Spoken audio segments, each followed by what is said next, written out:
Sorry, it takes just a minute to set up.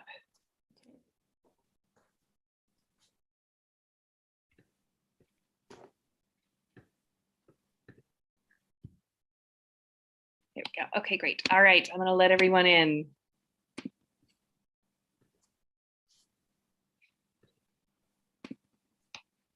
All right, welcome everyone. I think that's everyone that was in the waiting room for now. Hopefully we'll have a few more folks join us. Welcome, my name is Laura Villamot. My pronouns are she and hers. I am the head of outreach and community experience here at the Framingham Public Library. Tonight's event is Black History Month, celebrating creators. And we are so thrilled to celebrate some local creatives from the Metro West area, although they might not necessarily be there at the moment. We're thrilled to feature Margot Gabriel and Sarah Nenette Levitt Noafor. We're going to, a few notes about tonight. Each speaker will have a few minutes to chat about their experiences, their projects that they've got going on, and then we'll have time for a question and answer period after that speaker. You can enter your questions into the chat and I will read them out loud during the Q&A time. When you're entering your questions, please make sure to choose send to everyone. And then after both speakers have a chance to share their projects, we will have a little bit more question and answer time at the very end.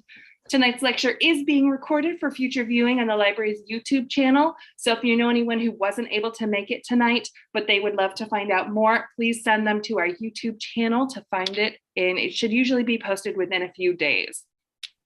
Last but not least, I'll be adding an evaluation form into our chat box.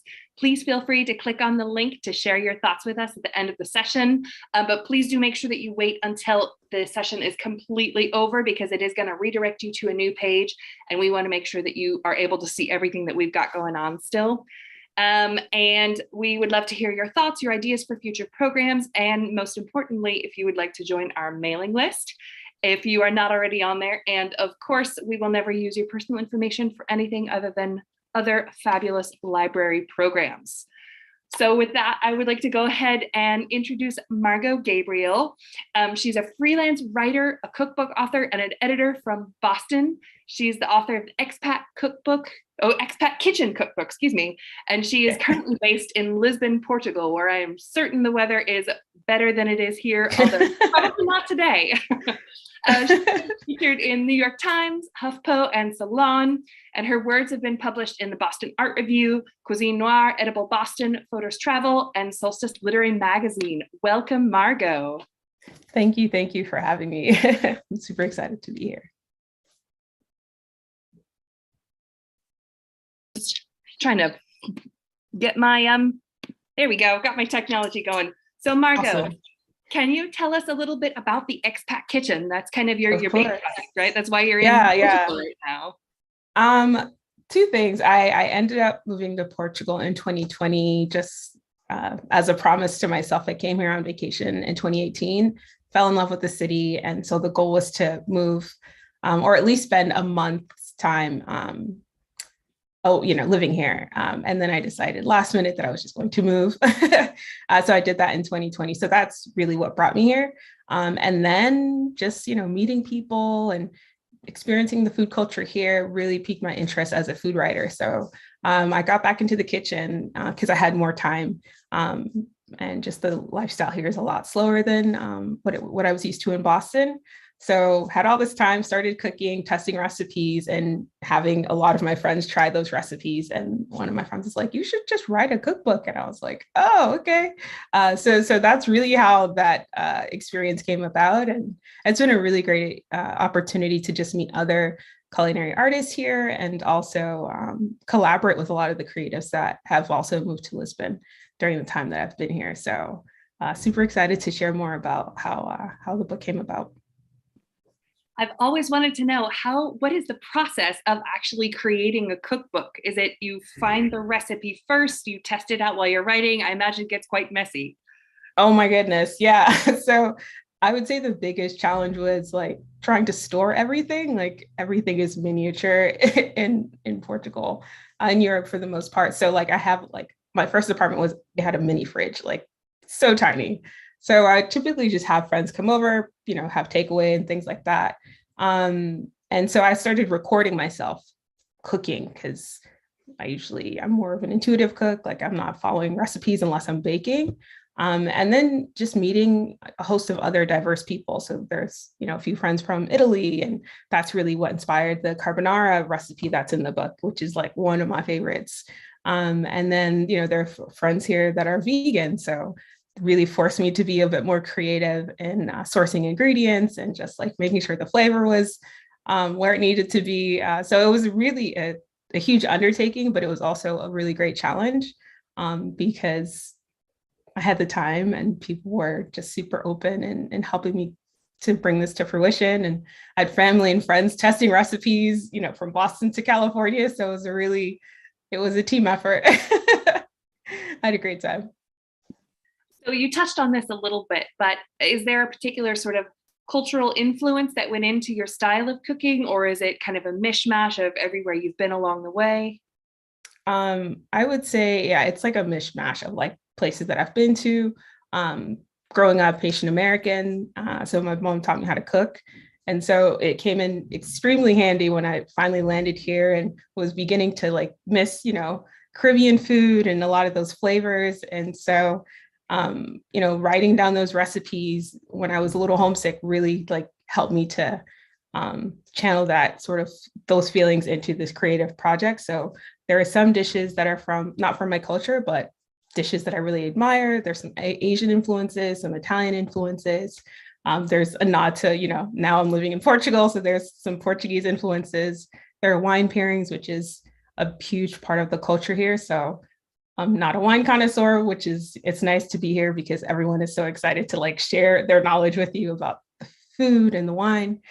So it was a really nice experience to just learn about other cultures, but also, tap the other people who are here, like there are photographers, there are chefs that I was able to just like, pick their brains and like make sure like, okay, is this like a proper Portuguese recipe? I don't want to deviate too much from it. So it sort of runs the gamut. But the overall goal for the project was to merge my interests in food, people, and music. And so I have a playlist, there are wine pairings with some of the recipes. So yeah, I wanted it to be like, if obviously, if you can't be here in Lisbon with me, you can still follow the recipes, you can have the playlist. And I always have a playlist going when I'm like cooking with friends, whether it's in Boston or Lisbon. So it's a little bit of like what my everyday is like. And I wanted that to be represented in the book. So I know you've mentioned part of what you're hoping to accomplish is building in that writing influence. I know you write freelance as well as have this cookbook project. Do you have any freelance projects that you're working on right now beyond the cookbook? Yeah, so I traditionally, freelance for Cuisine Noir, sometimes Audible Boston. Those are sort of my two main gigs. And then sometimes I do like book editing for other like website, other brands and things like that. So being freelance has been really nice, but it's also, I feel like I'm always on the clock. But I do appreciate the change because I used to work in accounting and this is like completely different from that life. So I know that I personally, especially during this pandemic, have certainly taken pretty great advantage of cooking and eating, especially. Nice. If we were reading your cookbook, what should be an unmissable dish, wine, and or music experience that we should definitely make sure that we take advantage of from your book? Oh, okay. That's a great question. I would say definitely if you're a meat eater, and if you love pasta, Italian food, all that good stuff, try the carbonara. I have two Italian friends here that I met, and they like really, really helped me to perfect the carbonara. Like I love Italian food, so I'm super excited that like I was able to like learn from them, and it's literally one of my favorites. So whether I'm entertaining friends or it's like great for on a date night, so that's like the one. I think it's the first recipe in the book. So try that. Listen to the playlist. It's sort of a mix of all of my favorite genres, whether it's jazz, salsa, all that good stuff. But yeah, so it's just like, you have a little head note, a little story about where, how I got inspired to include that dish in the cookbook. And then there's the wine pairing, and then you have the playlist at the end of the book. Can you explain to us a little more about the wine pairing and how you match up the wines and the foods? Because I did a little bit of one time in a museum, actually, a science behind it, but I didn't really understand it. And it obviously needs more practical experience, if you will. So I will say, I'm not a wine connoisseur, but I like what I like. And so whatever wines that I do have paired, I tried them out with the recipes, but I also asked a friend who is like a sommelier. So I had her test the recipes and I was like, hey, if you could suggest some Portuguese wines, that would be ideal. But also, keeping in mind the American audience, like if they don't have access to these like small wine producers in Portugal, maybe they could find like a Spanish one or a French one. So not all of the wine recommendations are Portuguese, but I did want to sort of pay homage to the fact that I now live here. So yeah, I'd say like I love white wines. So there's a lot of like white, a lot of Vino Verde here in the cookbook. So you can't go wrong with like a nice Vino Verde. Were there any recipes that you had to cut because you just didn't have the space that you wish you would have included in there? Yeah, so many actually. So I'd say I love breakfast foods. I didn't include any breakfast foods really in the cookbook because it was overwhelming and like I didn't have enough recipe testers to test it all out. So like there's this biscuit recipe that I was testing out with like duck fat and it turned out good, but I was like, I don't know, this seems a little complicated and like, duck is super expensive in the States, but here it's like super, super inexpensive. So I was also thinking about like, will customers or will readers have access to some of these ingredients? So that was like the main reason why a lot of the recipes, the breakfast recipes, didn't make it into the cookbook. Is that potentially a future project? Is there another cookbook? It is. It is actually, yeah. So working on that like later in the year. All right, I'd like to open it up to our audience, see if they've got any questions as well. Any questions for Margot about the cookbook that she's got, her creative life, any of her influences, or give people typing fingers a chat? What's been the biggest difference since you're there? I'm just wondering, what's been the biggest difference, especially in the culinary scene, in moving from the US to Portugal? Oh, there's so many. I would say like the Portuguese, extremely hospitable and like family oriented, and they're always willing to, share food with you. And I'll say, oh, you should try this restaurant out, or, try this wine, which I really appreciate.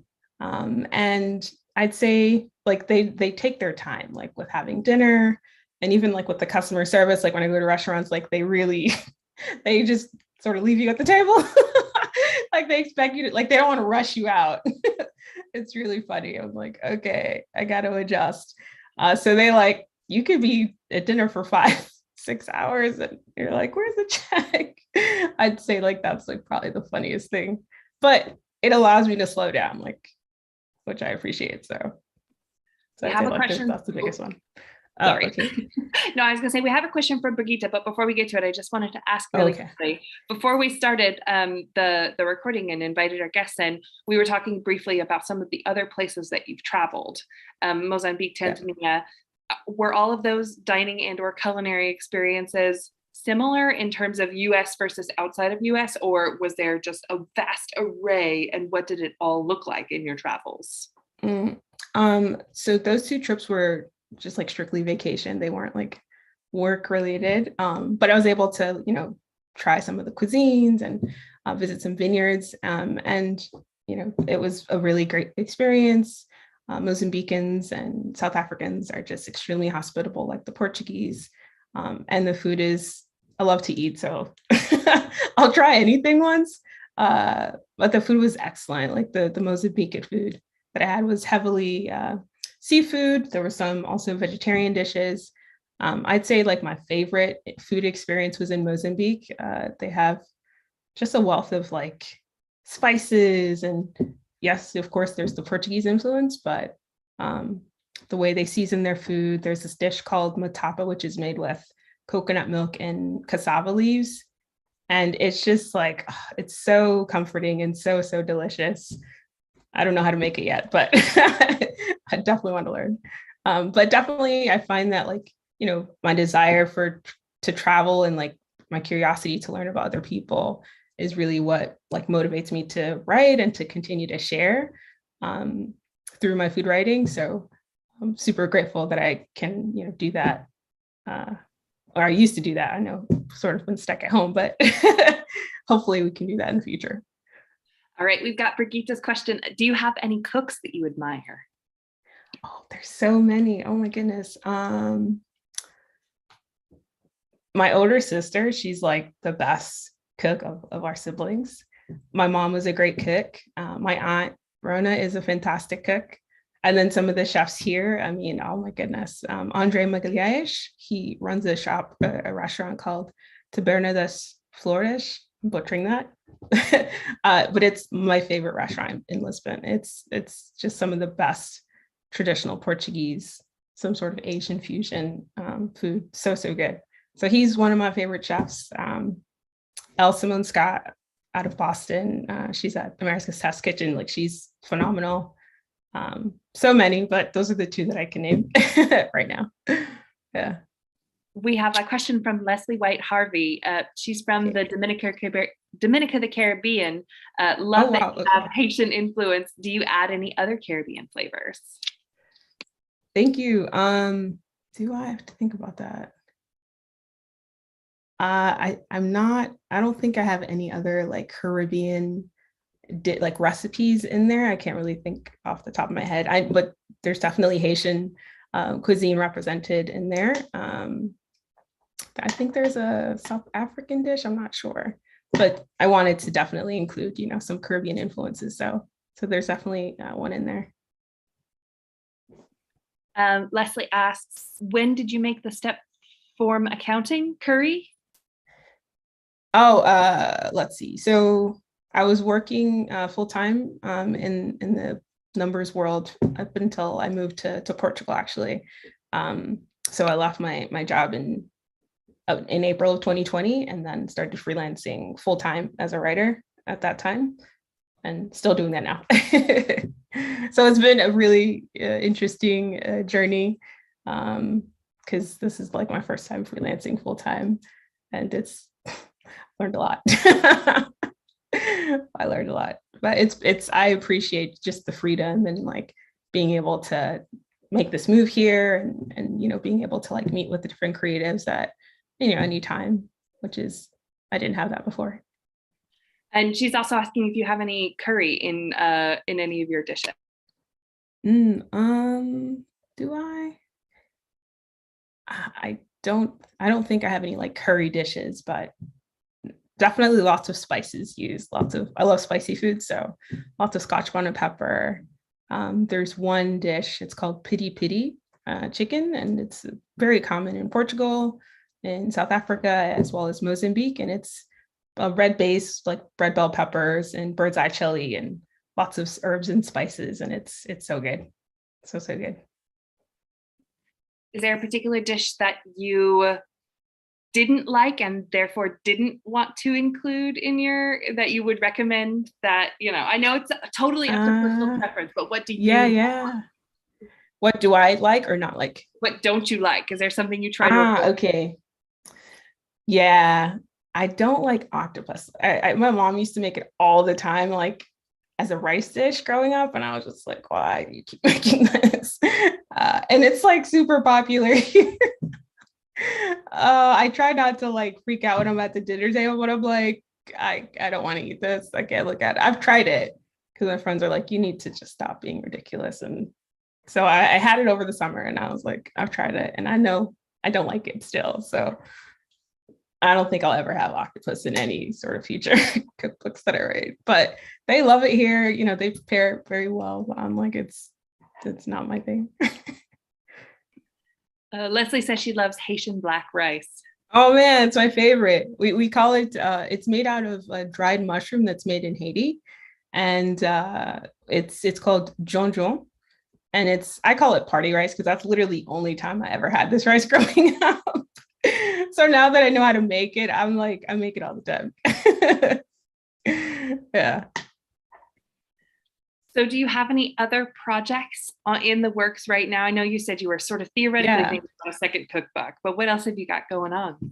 I definitely want to work on like a sort of an anthology, documenting the stories of the other expats that I've met along the way, and just some of the interesting people that have landed here in Lisbon.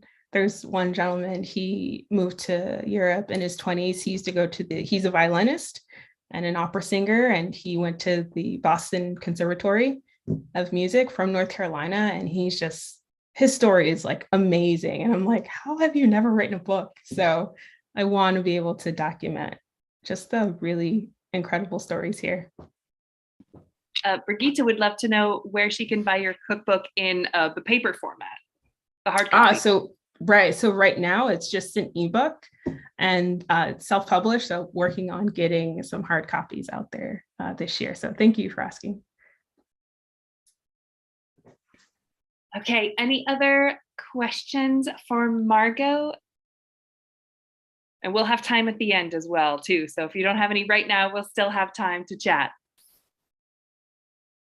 Excellent. All right. Thank you so much, Margot, for yes, we'll be adding Margot's book to the library. I have to work with some of our folks in the ebook collection development department, but keep your eyes open for that. Both Leslie asked the question. Both Margot and Sarah's books will be added to our collection. Awesome. Thank you. Thank you. All right. Let me switch my screens here. Excellent. All right. So thank you so much, Margot. We are now thrilled to welcome Sarah Nena Levith Newafor. I'm sorry, did I say that right? Newafor, excuse me. They are a queer Igbo American poet, educator, and facilitator. They believe storytelling is magic, and they speak to practice traditions of Igbo orature. When they witness, their forebears are pleased. Sarah has been writing for a minute and learning something new about their voice each year, but something they're proud to share is they have a chapbook published with Game Over Books. When Sarah's not writing, they're probably sitting under a tree, reading about love, dancing with friends, or cooking a bomb-ass meal like the true tourists they are, something I'm sure Margot has in common. Welcome, Sarah. Hello. Hi. Thank you for having me. I'm so excited. Also, thank you, Margot, for sharing about your journey as a writer and travel. Thank you. Yeah, that was so exciting to me. So yeah. Thank you. Great. Well, Sarah, we would love to hear about your journey. Can you tell us a little bit about, especially your new chapbook that you have published, but, what went into that? Where do your influences come from? Yeah, I think I'll start with where my influences come from. Non-literary influences that I think come into my writing a lot is constructions of Black girlhood. That's really important to me. Igbo cosmology and like spiritual practices is something I think about often, and just like healing work. And so I'm often writing.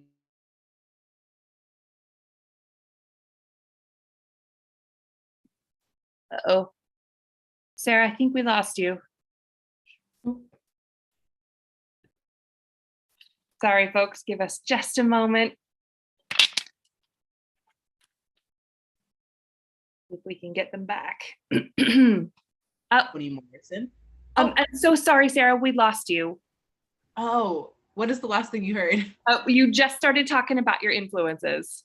Yes, yeah. Oh, yeah, okay. We just got the very beginning of that, if you wouldn't mind repeating it. No, I wouldn't. Thank you. Yeah, so I think non-literary influences that really inspire me and speak to my heart is Igbo cosmology and spirituality, healing work. I love reading about psychology and and also perspectives of psychology that aren't like US centric. I also feel like some other non-literary influences in my life is constructions of Black girlhood. You'll see me write about that often and writing back to like that inner child figure. Um, Black queerness and gender constructions as well. Those things all are non-literary influences that have went into this chapbook especially. And then in terms of literary influences, I mean, I love to read, so there's so many folks, but I really, really love Toni Morrison. I love her so much. I love Audre Lorde. I feel like Audre Lorde, when I first read her, like awakened me when I was in college. I love Akwake Emezi. They are an amazing Igbo writer. And I feel like there's so many other poets who I love as well, but I think that's where I'll land for now. I could really go on. Yeah. Can you tell us a little bit about the writing process and how your chapbook came to be? Yeah, thank you. Writing process. So my personal chapbook was like one that was, it was definitely a work in progress. So when I submitted it to my editor, they loved it. And also, oh yeah, Toni Morrison's birthday is today. Sorry, I saw the chat. But yeah, when I submitted it to my editor, they loved it and they felt like there was a lot of like potential there, like good starting ground. But I think in the process of like making this book ready for like an outside audience, I worked very closely with a couple editors who were partnered with Game Over Books to really like get more focused on what each poem is trying to speak to me. What is the core essence of each poem here, and how is each poem talking to each other? And so I had a lot of editing time, right? Like I was meeting with my editor at one point during the summer, like I think every week at one point. And I actually really appreciated that because I think that poetry in particular it's a really emotional writing process, right? There's all these like intangible symbols and things like that. And so sometimes you write things and people are like, why is this in here? And you're like, huh, good question. Why is this in here? So like through that editing process of really sitting down with like the signs and symbols here, it one connects me more deeply with the poetry, but also connect me more deeply with myself. And so yeah, that's a little bit about the process. I really enjoyed it, honestly. Yeah. I have to confess, I haven't read as much poetry as I should have. And I wasn't familiar with the format of a chapbook. So can you sort of share why that format specifically spoke to you? Yeah, thank you. I'm also going to explain what a chapbook is because you're not the first person as well. So yeah, a chapbook is any collection that is shorter than 50 pages. It's usually 20 or 30. And I have usually seen chapbooks associated with poetry or zines, like visual writing, but it can be any genre of writing. And why this format spoke to me? It's a great question. So this chapbook is kind of about the different versions of like the self speaking to each other across time, right? And so I think that these poems that are here fit in like a chapbook context best, because this is coming from a very specific like period of life, like a very specific period of my life, but also more widely a very specific period of like, I would say kind of like girlhood into like very early young adult age, right? Like that's such a like a tight container that I think fits well in a chapbook. Yeah. Are there any poems that we should be sure not to miss when we're reading your book? Yeah. Oh, what a good question. Let me see. I really love all these poems, you know, but but I would say top 3 don't miss is a love poem held by a spool's thread for my mother's teen self. I would say For Wailing Women and Ritual of Artemis, Sacrament of Survivorhood. Those are like top 3. Don't miss those, I think. Now, is your poetry, and I'm sorry, I'm going to get the terminology wrong, but is it rhyming? Is it free form, or what is the structure of it? And does that lend itself to how you're, sharing your thoughts? Yeah. That's a great question. I think a lot of my poems are free form. I will say there are a couple poems in here that did have like very specific like structures borrowed from poets. Particularly there's a poem in here, After Franny Choi, that's like very short and quick and has all these slashes. But I think for the most part, a lot of the poems in here are free form and more specifically are told in a narrative style. So like, are told in a narrative style, are like, the poem is unfolding through the story itself, which I think is interesting. And I think that lends itself to my thoughts because, well, for one, that is just also how my brain works. Like in my daily life, I feel like I'm very much someone who can like see a specific symbol and be like, oh, that actually relates to every other thing in this world because da da da da, right? So I think that's just how my brain works. But also I think that it fits in the context of this chapbook because this chapbook is really talking about, at its core, how to honor the different parts of the self. And so the freeform works because you actually don't have to be like one contained version of self. Like you are allowed to have many versions of self that are floating across time and colliding and then separating as you see fit. So yeah. I think Leslie and I are thinking along the same lines. She wants to know, what times of day do you write the most? And sort of adding on to that, I'd love to know, do you sit down to write or do they come to you as you're going throughout your day? Yeah, those are great questions. I have 2 times of day I love to write. I either love writing very late at night or very early in the morning. I think particularly in my younger years, I mean, I'm still pretty young, but in my college years, I liked writing at nighttime, but honestly, now I need an early bedtime. So I tend to write in the early morning, and that really works for me because I think in some ways I'm still kind of in a like dream state that I think can lend itself to my poetry. Another thing that I'll add about timing and poems is there have been a couple poems in this chapbook that I really loved writing in accordance with cycles of the moon, and that felt healing in its own way. And then what was the second part of your question more time? Do you sit down and make that your writing time, or do the poems come to you as you're going throughout your day? Yeah, most of the time I sit down and I'm like, okay, I'm gonna write. But it's also hard because like a lot of things just come to me. So I will always make sure to jot down like what comes to me, but then like set aside a specific amount of time to like really engage with what's showing up. Yeah. Leslie would love to know, what are some of the healing poems in your book? You mentioned it sort of briefly, but specifically, what should we be looking out for healing poems?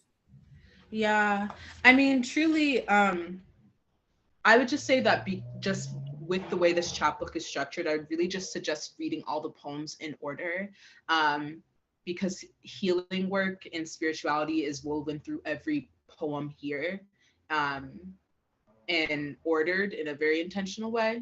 So I'll say that. But I think a couple poems that really stick out to me in particular is In Which I Am the Queer Igbo Elder I Needed. And that poem is in parts throughout the chapbook. And then also Spell Reversal for Codependency is very important to me, I think. And honestly, I think we could all use a little bit of healing from codependency. So yeah, and then let me see. I think my middle school self took me to church. That I think is also very healing. And in my experience, I feel like it gives permission to really connect with your middle school self and start to think about how that's possible. So yeah. So what fuels you or gives you joy if or when you experience writer's block? Oh, great question. I I am someone who loves people. Like, I love people so much. I think people are fascinating. And I love being in community and bonding with folks, especially other artists. And so that's actually what fuels me.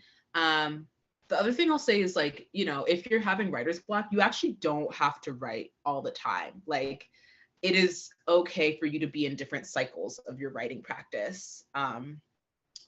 Yeah, because you're not a machine. You can't constantly be pumping out work. So I think getting comfortable and like with your moments of stillness is very helpful, and just generally changing your relationship with creating, because creating happens in cycles, of rest and movement. So those are the two things that I think help me a lot with my relationship to creating. What advice would you give to young writers?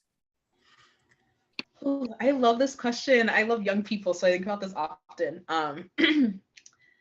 Yeah, I would really say to make sure you find your people. Like that's actually the most important thing to me. I just think that when people get together, like you can create in like any story or publish anything. I just think people make things possible, right? Like, without all the people that were involved in this chapbook process, this chapbook wouldn't be published. I couldn't have done it by myself. And so you really got to find an anchor in yourself first, and then in community, and be around people who help you return to the self. Because I think that, yeah, I just think that when you don't have a proper creative community, you can really lose lose the reason that you're creating. You can get lost and get caught up in all the like work of publishing, like the money and the numbers and the da da da da da. But like at its core, finding your right people helps you ground in why you do this, which is for yourself and for others. So yeah. So this is your first publication, right? It is. Yay! So do you have any other projects that are ongoing, either from before your publication or that you have on your mind that you're thinking about going forward with? Yeah, I actually do have other things on my mind. Because not every poem could make it in here, right? So I think for me, I'm now interested in trying to write more about my personal family lineage, and writing about that through a lens of Igbo cosmology and like non-Western astrology. That's what I really want to do, which is kind of, I've been playing with it. It's hard to bring something so intangible into like the concrete form, but I'm doing my best. Other than that, I feel like right now resting feels like a big part of my next creative project, because as I said, like art has periods of rest, and so I think after I celebrate this chapbook as much as I can, I'm definitely going to take some months or like a month or two to just like be quiet with myself again, and like actually check in with my heart about like what do you need to nourish yourself and your creative practice before I go out and do something else. So yeah. I was just about to ask you a question that completely went out of my head. Oh no. It was a good one too. Oh man. My brain just went totally blank. It'll come back. Yeah. I know. Oh, I remember what it was. If we are interested in educating ourselves on non-Western cosmology and some of the influences that you have there, do you have any recommended reads on how we can make sure that we're understanding the complete context of your poems? Wow. Yeah, thank you for that question. Okay. I would so recommend reading Oshun's Daughters. I would also recommend looking up the medicine shell on YouTube. He is like he's like this Igbo man who has done a bunch of research on Igbo cosmology, and I've been learning from him, I would say, like on and off for the past like year and a half. And yeah, that really informs a lot of my thinking around Igbo cosmology. Who else and what else? I feel like there's so many people that it's just like my brain is like, bleh, but those are definitely two to start with. Oh, and then also, actually, I would recommend reading Akwake Emezi because they are a fiction. They have written a lot of fiction, but like in their fiction, they are very intentionally weaving in Igbo cosmology and things about like the way we see reincarnation and our relationship with nature and all these things. So yeah, that's what I can say off the top of my head right now. And then I'll probably drop some people in the chat as I remember them. Great, fabulous. I threw a few of those on as I could, but I don't think I got all of them. So anything you'd like to add in, we'd love to hear about it. Serena would love to know, have you performed any of the poems in your chapbook? Oh, yes, I have. I'm pretty sure I have. For context, I'm a spoken word poet. So I love performing. It's so fun. Let me see. I have performed in Which I Am the Queer Igbo Elder I Needed. I have performed Poem by My Pussy Hairs. And I have also performed Should My Descendants Ever Need Me. Those performances, I don't know if they're up on the internet, but I do have a couple performances up on YouTube if you look me up. So if you're interested in seeing some of my other ones. Would you be willing to do a brief reading of a few lines for us? Yeah, of course. Let me see. Okay, I got it. Page 16.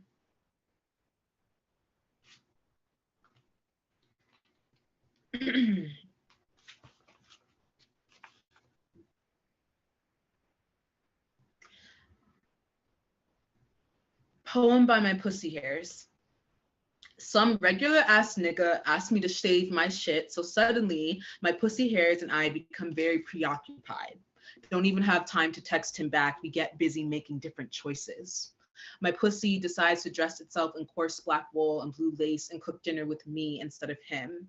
My pussy hairs wrap around my inner thighs for dessert. When I go to write, my pussy hairs wrap around the pen and say, yo, writing pussy poems about people who don't love you is so tired. Say, let's go outside instead. Lay in warm grass that hasn't been cut and let the feel of something that don't want to stop growing caress my skin.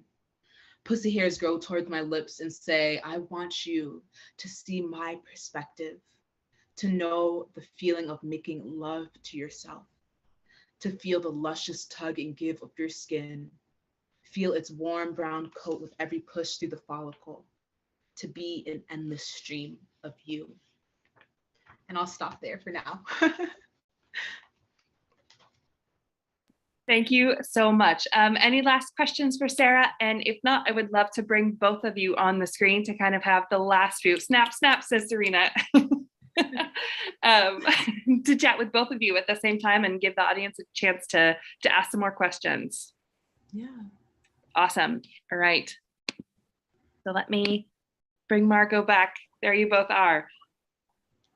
All right. Okay. So first of all, I want to give a huge shout out to the Boston Writers of Color who recommended both of your email addresses to me. So thank you to them for connecting all of us and being able to make it happen.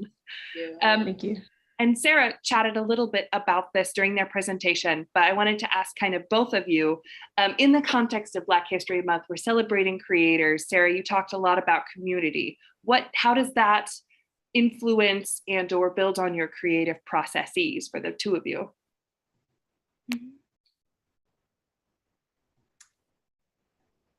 Oh.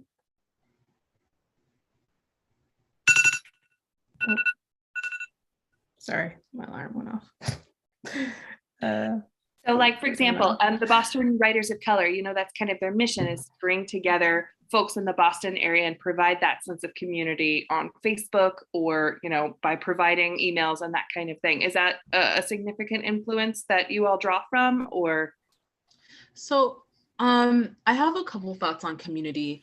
I think I mean, one, just practically speaking, so many of the poems in this chapbook were written in workshop spaces where we're either like through Grub Street or with folks I've met through Boston Writers of Color or folks I've met through Slam, right? Like, so that even on a practical level. And then, you know, a little more intangibly, I think that community is so important in writing because it helps me to sustain myself as like an artist, free thinker person am navigating capitalism, which is hard for all of us, but feels hard for me, you know, and like I feel like my community helps me navigate that, and without like real intentional community care, I don't know if I'd have the energy or time to write, you know. I'll also say that like a lot of my community members, like I'm thinking particularly of Ariana Brown right now, really helped me ground in like what is my particular politic, like as I am a writer, like navigating the publishing industry, which has its own stuff, you know, because nothing is devoid of politics.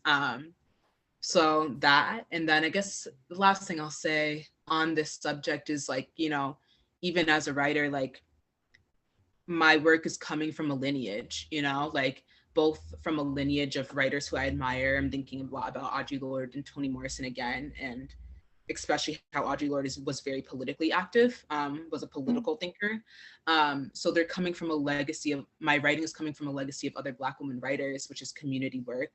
And, you know, my writing is coming from legacy of ebook cosmology that I'm really grateful to be reconnecting with. So yeah, I think that community and people has, for me at least, has to be centered at my artist practice. I'm still trying to get better at that, but yeah. I'd say for me, like community has been like super pivotal in not giving up this freelance thing. And I have a degree in English, but like was not actively working in the writing space for at least like 10 years. And, you know, being able to be a part of Grub Street and going to their events pre-COVID and all that stuff, like, and meeting creatives and taking classes that really helped me to like develop my voice as a writer.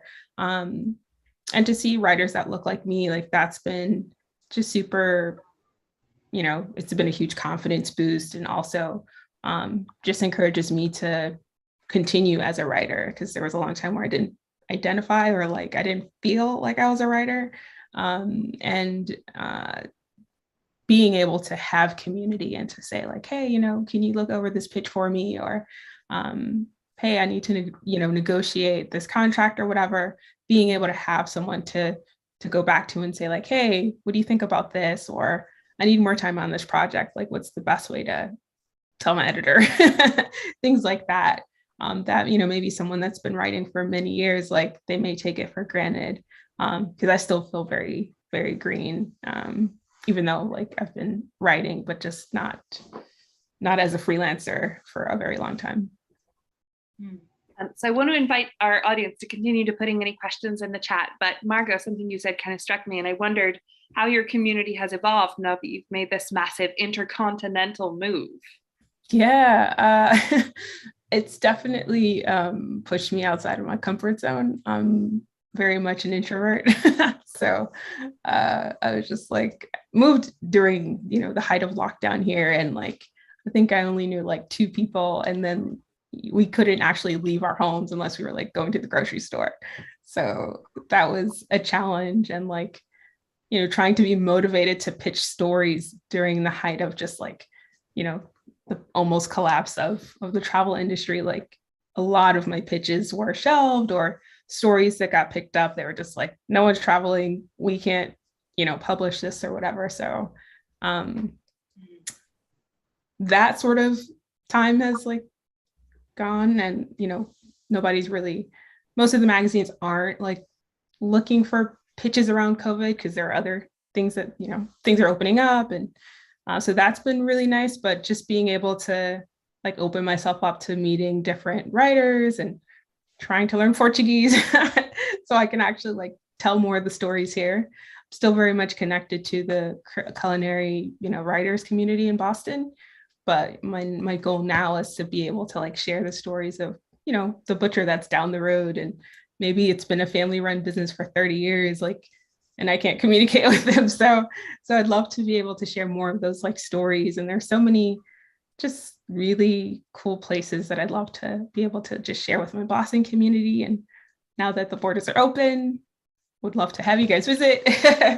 But it's been definitely a wonderful time to connect with people and collaborate. Like, again, the cookbook would not be here without my friends and the photographers and just everyone that's been able to have a hand in it.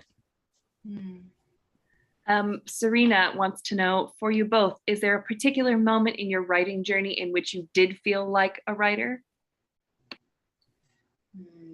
That's a good question. I feel like, and I'm wondering, Margot, if you can relate to this too, because I know you also left like a non-writing industry. So before my book came out, I left like teaching and care work that I was doing full time to really try and commit to focusing on art and being present with myself. And in that moment, I was like, hey, like, I'm a writer, like, cool, like, I remember growing up and watching all these people that like were like labeled as like bohemian, like, and kind of doing that and feeling like, oh, like these folks are cool, I want to be like them, so I think that made me feel like a writer. And then another thing that I think was really important is I'm someone who's very ambitious and like likes to move fast, and so sometimes I forget to like really savor important moments in my life. And so recently my therapist like actually sat me down and was like, you published a chapbook, right? Like that, you're a published author. And I was like, oh, I'm a published author, so kind of felt good. So I think those are two moments. Yeah. I would say, my first byline in Cuisine Noire. I had the opportunity to interview, forgot their names now, the owners of the Urban Grape in the South End, Hadley and TJ Douglas. And I'd wanted to write for Cuisine Noire like since I was in college, and to be able to interview a local business owner that I actually frequent. And it was just awesome. Like, that's never going to get old. Like, I'm always like, yeah, my first byline. So yeah, I'd say anytime I get a byline, whether it's in print or digital, I'm always like, oh my goodness, I'm really doing this, like my younger self. Oh my goodness. It's really awesome. So in having you both here tonight, cookbook writing versus poetry writing, it's pretty opposite ends of the writing spectrum. Is there something about each other's creative processes that struck you both in hearing each other talk tonight? Oh, really great questions today.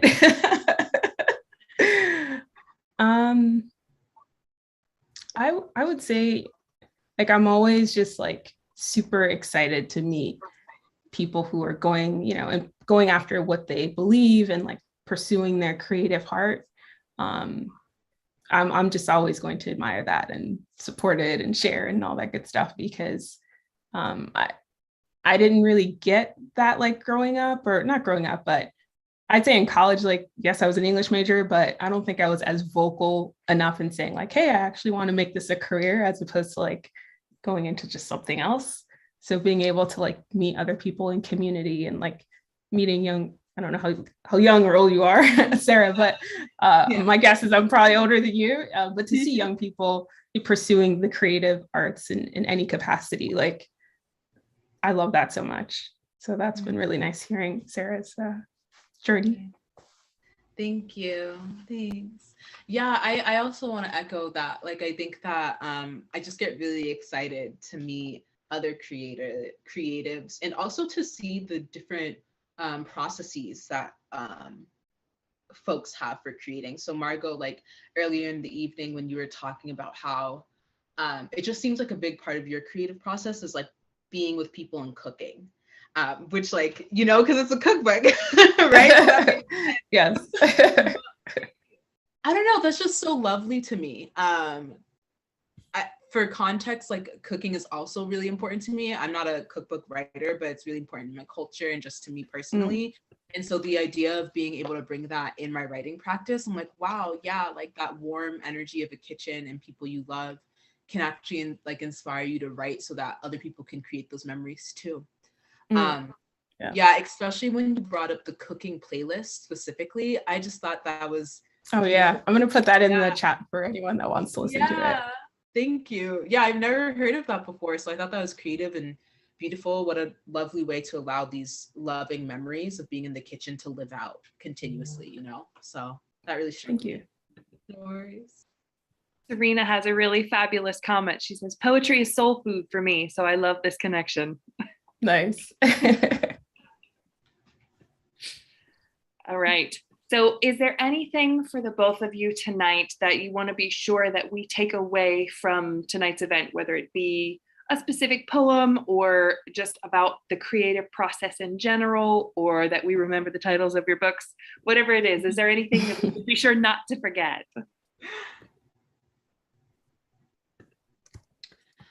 I mean, for sure, please remember the title of both of our books.